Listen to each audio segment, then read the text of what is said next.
والسلام علیکم یا سیدی یا رسول اللہ وعلی آلہ وصحبہ یا سیدی یا حبیب اللہ، الصلاۃ والسلام علیکم یا رحمۃ للعالمین۔ بسم اللہ الرحمن الرحیم۔ محترم بزرگوں، امام ترمذی رحمۃ اللہ علیہ یہ باب لائے ہیں اور اس باب کا عنوان قائم کیا ہے کہ اونگ کی حالت میں نماز کو ادا کرنا، اس کے بارے میں کیا حکم ہے۔ اگر کوئی ایسا انسان ہو کہ جس پر نیند کا غلبہ ہو اور غلبہ اتنی حد تک ہو کہ اس کا دماغ کام نہ کر رہا ہو تو اس کے لیے نماز پڑھنے کا کیا حکم ہے؟ آیا کہ وہ آدمی نماز ادا کر سکتا ہے یا اس حالت میں ادا کرنے کی اجازت نہیں ہے؟ فرمایا کہ سرکار دو عالم رحمت دو عالم صلی اللہ علیہ وسلم نے اس موقع پہ نماز ادا کرنے سے منع کیا ہے۔ کیوں؟ اس لیے کہ ہو سکتا ہے کہ وہ تو اپنے دماغ اور سوچ سے وہ نماز ادا کرتے ہوئے اپنے لیے رحمت طلب کر رہا ہو، لیکن اس کی زبان اس کے لیے بد دعا کر رہی ہو۔ اس کا دماغ تو یہ کہہ رہا ہو کہ میں صحیح کہہ رہا ہوں، لیکن ہو سکتا ہے کہ وہ اپنے لیے گالیاں دے رہا ہو، اپنے لیے کوئی برے الفاظ کہہ رہا ہو اور اپنی آخرت کو برباد کر رہا ہو، اور حالانکہ اس کا دماغ یہ کہہ رہا ہو کہ میں ٹھیک کہہ رہا ہوں، اور اس کی زبان اپنے کنٹرول میں نہ ہو اور وہ کہنا کچھ چاہتا ہو تو ہو کچھ ہو رہا ہو۔ تو فرمایا کہ اس لیے جب ایسی صورت آ جائے تو اس وقت میں چاہیے کہ سکون کر لو، نیند کر لو، اس لیے کہ تاکہ دماغ حاضر ہو، اور حاضر دماغ کے وقت میں پھر اللہ تعالیٰ کی دربار میں اللہ تعالیٰ کے سامنے جھکو۔ فرمایا جب ایسا کرو گے ہو سکتا ہے لیستغفر فیسب نفسہ، کہ بندہ کیا کر رہا ہو، اپنے لیے معافی طلب کر رہا ہو، لیکن فیسب نفسہ، لیکن وہ اپنے نفس کو خود برا بھلا کہہ رہا ہو،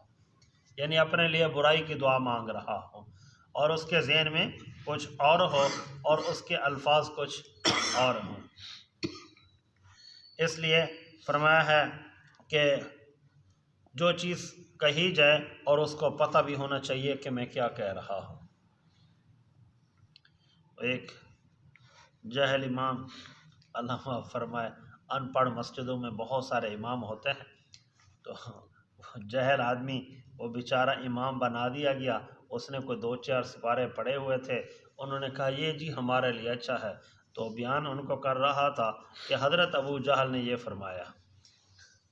کیا کہہ رہا تھا کہ حضرت ابو جہل نے یہ فرمایا۔ تو اب جب جاہل آدمی ہوگا تو پھر ایسے باتیں ہی کرے گا، اس لیے کہ اس کی زبان اور اس کا دماغ اس کے کنٹرول میں نہیں ہوتا،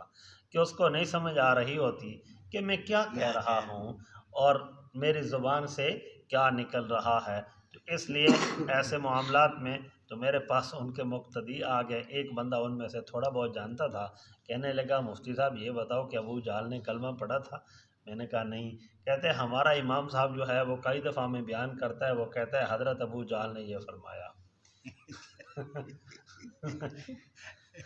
میں نے کہا ہو سکتا ہے کہ اس کا ابو جہل سے مراد وہ ابو جہل نہ ہو، کوئی اور ابو جہل، کوئی اور ابو جہل ہو، شاید اس والی بات ہے کہ اس کے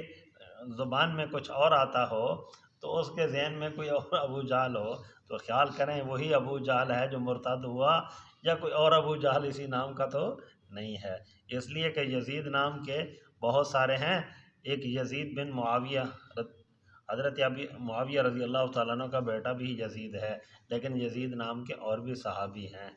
تو سارے کے سارے یزید ایسے نہیں، لیکن جو یزید تھا وہ ایک ہی ہے۔ ایسے میں نے کہا ہو سکتا ہے کہ کوئی اور ابو، کہتا ہے نہیں، وہ کہتا ہے حضور کے زمانے میں جو ابو جہل تھا۔ میں نے کہا پھر آپ کی خوش قسمتی ہے کہ ایسا آپ کا امام ہے جو آپ کو ایسی باتیں بتاتا ہے۔ تو یہ کیا ہوتا ہے، یہ غالباً میرے اندازے کے مطابق وہ لیے کے علاقے میں جو جس کو تھل کا علاقہ کہتے ہیں، یہ اس علاقے کا امام صاحب تھا۔ تو کیا بات ہے، تو کیا ہے، جہالت کی باتیں ہوتی ہیں، تو جب بندے کو علم نہ ہو اور انسان گفتگو ایسی کر رہا ہو، اس لیے فرمایا کہ جب تم نماز ادا کرو تو نماز کے وقت میں تمہارا دماغ بھی اور تمہاری زبان بھی تمہارے کنٹرول میں ہو، یہ نہ ہو کہ تم کچھ کہو